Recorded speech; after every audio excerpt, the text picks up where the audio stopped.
Hi friends, welcome back to Anuram hobbies channel. ಯಾರಾದರೂ first time ನನ್ನ channel ನೋಡ್ತಾ ಇದ್ರೆ ಪ್ಲೀಸ್ ಸಬ್ಸ್ಕ್ರೈಬ್ ಮಾಡ್ಕೊಳ್ಳಿ, ಹಾಗೆ ಬೆಲ್ ಐಕನ್ನ ಕ್ಲಿಕ್ ಮಾಡಿ. ಇವತ್ತು ನಾನು ಚಿಂತಚಿಗುರು ಪಪ್ಪು ಹಾಗೆ ಬೆಂಡೆಕಾಯಿ ಫ್ರೈ ಹೇಗೆ ಮಾಡೋದು ಅಂತ ತೋರಿಸ್ಕೊಡ್ತೀನಿ, ಬನ್ನಿ. ಫಸ್ಟು ಒಂದು ಕಪ್ನಿಂದ ನಾನು ಬೇಳೆಯನ್ನು ತಗೊಂಡು ಚೆನ್ನಾಗಿ ತೊಳೆದ್ಬಿಟ್ಟು ಅದರಲ್ಲಿ 3.5 ಕಪ್ ಅಷ್ಟು ನೀರನ್ನು ಹಾಕಿ ಸ್ವಲ್ಪ ಉಪ್ಪನ್ನು ಹಾಕಿ ಕುದಿಸ್ಕೋಬೇಕು.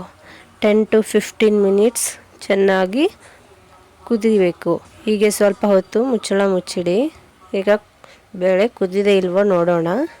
ಬೇಳೆ ಈ ರೀತಿಯಾಗಿ ಕುದ್ರೆ ಸಾಕು. ಈಗ ಇದರಲ್ಲಿ ಚಿಂತಚಿಗುರು ಹಾಕು ಅಂದೆಲ್ಲ ನಾನು, ಅದು ಇದೇನೆ. ಇದನ್ನು ಚೆನ್ನಾಗಿ ಕ್ಲೀನ್ ಮಾಡಿಕೊಂಡು ಪಕ್ಕದಲ್ಲಿಡಿ. ಯಾರೆಲ್ಲ ಫಸ್ಟ್ ಟೈಮ್ ನನ್ನ ವಿಡಿಯೋನ ನೋಡ್ತಿದ್ದೀರಾ ಪ್ಲೀಸ್ ಸಬ್ಸ್ಕ್ರೈಬ್ ಮಾಡಿಕೊಂಡು ನೋಡಿ, ಹಾಗೆ ಒಂದು ಲೈಕನ್ನು ಕೊಡಿ.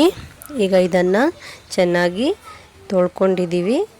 ಇದನ್ನು ಒಂದು ಪ್ಲೇಟ್ಗೆ ತಗೊಂಡು ಈಗ ಬೇಳೆಯನ್ನು ಕುದಿಸಿಟ್ಕೊಂಡಿದ್ದೀವಲ್ಲ ಅದರಲ್ಲಿ ಈ ಚಿಂತಚಿಗುರು ಹಾಕ್ಕೊಳ್ಳೋಣ.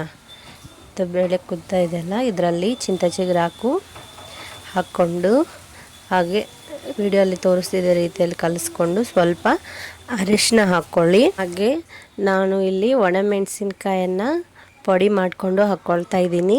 ನೀವು ಖಾರದ ಪುಡಿ ಆದರೂ ಹಾಕ್ಕೊಳ್ಬೋದು.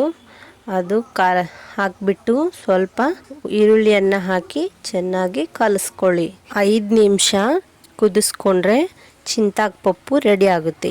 ಇದಕ್ಕೆ ಒಗ್ಗರಣೆನ ಹಾಕ್ಕೊಳ್ಳೋಣ. ಒಂದು ಬಾಯ್ಲ್ ಇಟ್ಕೊಂಡು ಅದಕ್ಕೆ ಆಯಿಲ್ ಹಾಕಿ ಹೀಟ್ ಆದಮೇಲೆ ಜೀರಿಗೆ, ಸಾಸಿವೆ ಹಾಗೆ ಈರುಳ್ಳಿ, ಬೆಳ್ಳುಳ್ಳಿ ಹಾಕ್ಕೊಂಡು ಚೆನ್ನಾಗಿ ಫ್ರೈ ಮಾಡ್ಕೊಳ್ಳಿ. ಆಮೇಲೆ ಒಣಮೆಣಸಿನ್ಕಾಯಿ ಸ್ವಲ್ಪ, ಕರಿಬೇವು ಸ್ವಲ್ಪ ಹಾಕ್ಕೊಂಡು ಒಗ್ಗರಣೆಯನ್ನು ಚೆನ್ನಾಗಿ ಕಲಿಸ್ಕೊಳ್ಳಿ. ಒಗ್ಗರಣೆ ಚೆನ್ನಾಗಿ ಫ್ರೈ ಆದಮೇಲೆ చింతాకు ಪಪ್ಪದಲ್ಲಿ ಹಾಕಿಬಿಟ್ಟು ಒಂದು ಸಲ ಹಾಗೆ ಕಲಿಸ್ಕೊಳ್ಳಿ.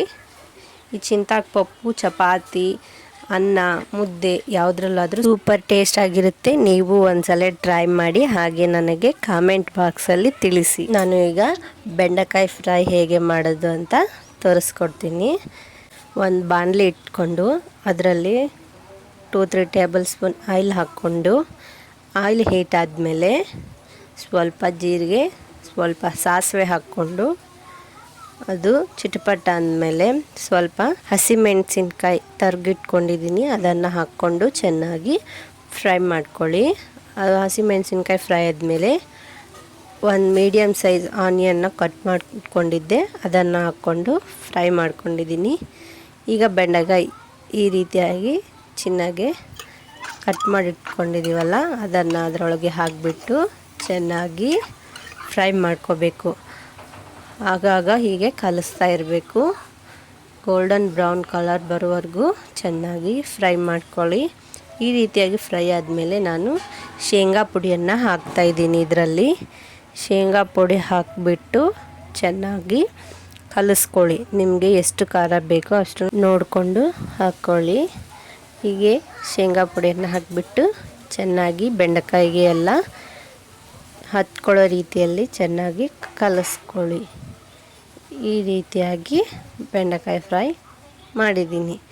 ನಿಮಗೆ ಬೆಂಡೆಕಾಯಿ ಫ್ರೈ ಹಾಗೆ చింతాకు ಪಪ್ಪು ಇಷ್ಟ ಆಗಿದ್ದರೆ ಪ್ಲೀಸ್ ಒಂದು ಲೈಕ್ ಕೊಡಿ, ಹಾಗೆ ನನ್ನ ಚಾನಲ್ನ ಸಬ್ಸ್ಕ್ರೈಬ್ ಮಾಡ್ಕೊಳ್ಳಿ. ಈ ವಿಡಿಯೋ ನಿಮಗೆ ಇಷ್ಟ ಆದರೆ like, share and subscribe to my channel. Please support me. Bye friends.